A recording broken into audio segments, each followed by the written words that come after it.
Drama serial Delhi तो है कि आने वाली इसमें आप देखेंगे कि जब शानजे की मां शानजे से कहती है कि तुम बहुत ही ज्यादा बेवकूफ रही शानजे, तुमने अबीरा की बातों में आकर अपनी जिंदगी से सरमत को खुद निकाल दिया है और अब अबीरा का मकसद पूरा हो जाएगा। तो इस साथ ही शानजे कहती है कि कैसा मकसद, क्या होगा, मुझे तो कुछ समझ नहीं आ रही। यहाँ पर सरमत मुझसे रिश्ता खत्म कर चुका है और उल्टा आप कह रही हैं कि अब मैंने खुद ही ये सब कुछ किया है। तो इस साथ ही शानजे की मां शानजे से कहती है कि हाँ तुमने खुद ही तो किया है, अबीरा की बातों में आ गई। अबीरा ने चाल चली थी कि जब तुम सरमत से लड़ोगी और ये रिश्ता खत्म होगा तो सरमत पहुंच जाएगा मोहित के पास और मोहित से कहेगा कि आखिर क्यों सबरीना खुश नहीं है। तो इस तरह मोहित गुस्से में आकर सबरीना को तलाक दे देगा और अबीरा से शादी कर लेगा। इस साथ ही शानजे कहती है खुदाया अब मैं क्या करूं, अब तो कुछ नहीं होने वाला। तो इस साथ ही शानजे की मां शानजे से कहती है कि मैं कुछ ना कुछ करती हूँ।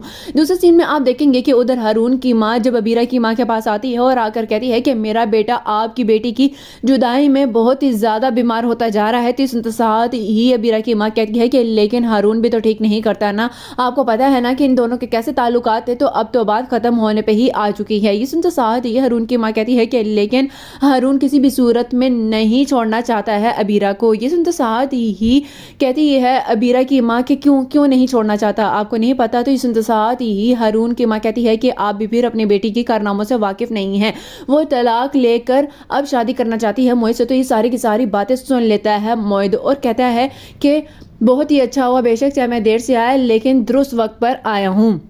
लास्ट सीन में आप देखेंगे कि जब उधर हारून का पता चलता है कि अबीरा मां बनने वाली है तो हारून अबीरा के पास आता है और आकर कहता है कि अबीरा सब कुछ भुलाकर हम आगे अपनी ज़िंदगी में बढ़ते हैं। तो इस साथ ही अबीरा कहती है कि लेकिन मैं तो ये बच्चा चाहती ही नहीं हूँ, मैं अबॉर्ट करवाने जा रही हूँ। तो इस साथ ही हारून कहते हैं कि तुम ये गलती और गुनाह किसी भी सूरत में नहीं कर सकती हो, इसकी तुम्हें बहुत भारी कीमत अदा करनी होगी। तो इस साथ ही अबीरा कहती है कि कीमत तुमसे शादी करके मैं बहुत अदा कर चुकी हूँ।